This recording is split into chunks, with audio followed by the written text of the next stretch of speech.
Hey guys, it's Elizabeth, the young retiree, coming to you today, November the 12th. It's 11/12/13. I am rocking my Tough Mudder headband and my Tough Mudder 2013 finisher t-shirt because that's kind of what I want to talk to you about, is eating while preparing for, doing, and recovering from the Tough Mudder. Most of you guys know, if you're subscribers of my channel, that I started the 21-day Sugar Detox back on November 1st. And we slipped, and there was a big group that was starting on the 4th. So I thought, okay, well, I'll start on the 4th. And then I asked on the 21-day Sugar Detox Facebook page about what I should eat to prepare, like the night before, for Tough Mudder. And then kind of what kind of things should I pack in my Camelback so that I had something to eat out on the course. And two of the admins, I can only imagine, they were like, what? Don't do the detox while doing a Tough Mudder.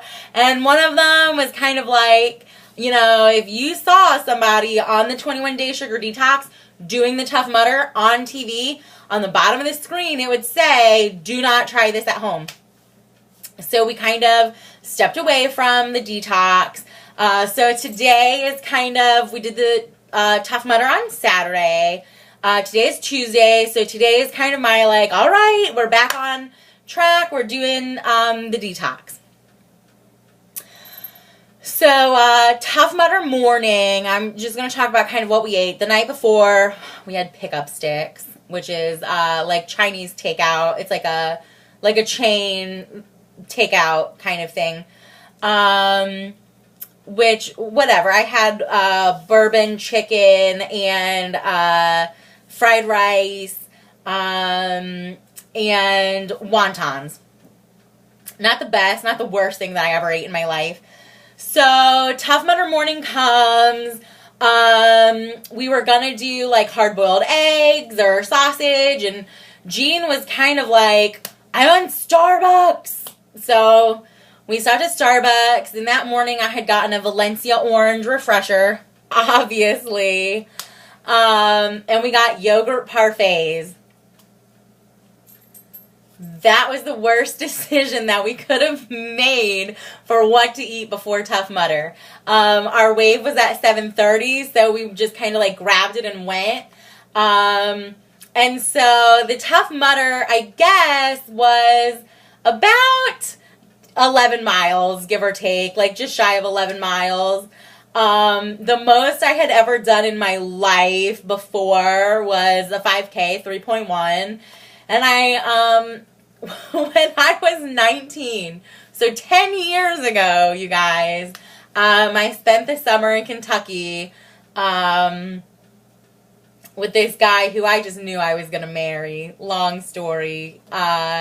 So, I mean, you know, everything he did or said, you know, just was God's word. And so we did a lot of walking. He kind of had this shoddy car that didn't really, it was not reliable. So we just like walked all over this little farm town out in Kentucky, for most of the summer. So I knew that my body 10 years ago was physically capable of carrying myself to whatever distance I needed to, walk. I didn't really think about, the fuel for my body. So that was my mistake number one. Oh gosh, you guys, we're doing Spartan race in December, so we for sure will have a much better breakfast than a yogurt parfait. We're actually going to be up in Malibu for that, so we'll have a much better breakfast, God willing. But so on the Tough Mudder course, like around mile 3 or 4, I was starving. I'm going to say like every 2 miles there was like a water station, and they had food at almost every water station, except for like the last one. And I think they just didn't at the last one because we were like towards the end of people coming through, like, you know, all the people who had gone through all morning, had eaten all the bananas and stuff. But so they had bananas that they would cut in half, And I, almost every, I think the first one I only took half of a banana. The second one I took the full banana, and I was like, F you bitches, I'm a heavy girl, I needs my food. And I guess I got more confident the further into, you know, you don't want to be the person at the first 2 miles like, oh, I need bananas. But so as the event went on, and it was kind of like, you know, like, look, hey, fit people, I'm doing it too. I was like, I'm going to have the nutrition that I need. So I would grab more bananas.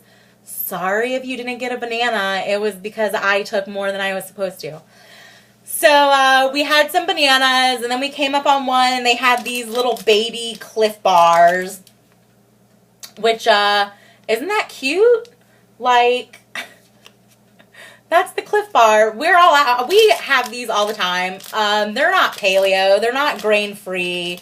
They've got an ingredient list, you know, that goes on for half the damn label. But when we're out, like, hiking or anything, like, that's the ingredients. When we go hiking and stuff, we eat Cliff Bars. I send them to work with Jean. Hey, Cliff Bar Company. It would be super cute if I could find these in the grocery store to tuck in my husband's lunch. So Cliff Bar executives, if you're watching my YouTube channel, get on that.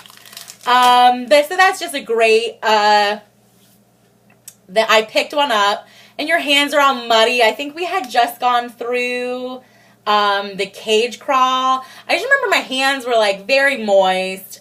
We either just did the walk the plank or the cage crawl, and, I opened it. I went to like open it with my teeth because I had my cup for my water, and, the Cliff Bar went flying, and I think I probably started crying over it, instead of just going and getting, but I had grabbed 4. I grabbed 2 for Jean and 2 for me, and, I had one, like, tucked in my sports bra. I had, like, on a scoop neck tank, so I like, stuck one in my sports bra, and gave him the other 2, and so, I mean, it worked out fine, and we obviously had one left over. It wasn't that big of a deal, but I was so hungry, and then we did the death march, which I wrote a blog post about the death march. If you haven't read it, I'll link to it down below. It was like a hill. Like, we literally, like, you had to go, like, on all 4s to do it. It was just the title, calling it the death march, is putting it lightly. At the end of that, there was bananas, and I really feel like I could have just sat there eating all of the bananas, throwing barrels at people like Donkey Kong. So I just ate a full banana. I kept it in, you know. And so then we got to the end, and I was kind of delirious, and even Jean was like, yeah, you were kind of out of it. And so I grabbed my headband when we finished. I'm sobbing. You have to go get your finisher's t-shirt. So I got in line for that. And then there's all these, like, Jean grabbed a Cliff Builders protein bar. High in protein, no trans fat, 23 vitamins and minerals. But I don't even remember him grabbing it. I don't remember seeing them there. We didn't grab any beer. I don't drink beer to begin with, but I can't imagine that I would have wanted one at that point in time anyway. So they had these available. And then we were stuck in traffic. I was starving. I just wanted to get home and eat. But so traffic was horrendous, and we were just starving. So we stopped at Burger King, and I ate fries and nuggets. It is what it is. And then we had Domino's for dinner. But so one of the other things that I did as a Beachbody coach, I kind of had these on hand. This P90X Results in Recovery single serve pack, and I was gonna take it with me in my shaker cup with a bottle of water to make it mix it up. I literally went from not being able to walk, just like hobbling around the house. I had this when we got home, so maybe like 2 hours after we were done Tough Mudder, I had it, and it totally, I think, helped with my muscle soreness. Because today I'm pretty good. You can see my wound. That's from my camelback. I still have my numbers all over. You know, I'm walking around town looking like a crazy person with numbers on my forehead still. I can't get it off. We don't have alcohol wipes. Maybe Gene will bring some home. So that's kind of my Tough Mudder food experiences. Today we're getting back on track with the 21-day sugar detox. We're having salsa carnitas is what I'm calling it. It's just a pork roast with salsa. It's in my crock pot now. I had all my stuff pulled out. I was going to tell you guys about my 21-day sugar detox lunch, but I'm already at 11 minutes, so I'm just going to let you guys go. Tomorrow I'll come back. I'll be here talking to you all about what I eat for lunch almost every day during the 21-day sugar detox. Thanks for stopping by. If you like what you're seeing, make sure you subscribe. You can follow me on Facebook and Instagram as well, both at The Young Retiree. Thanks for stopping by. Be well, and I'll see you tomorrow.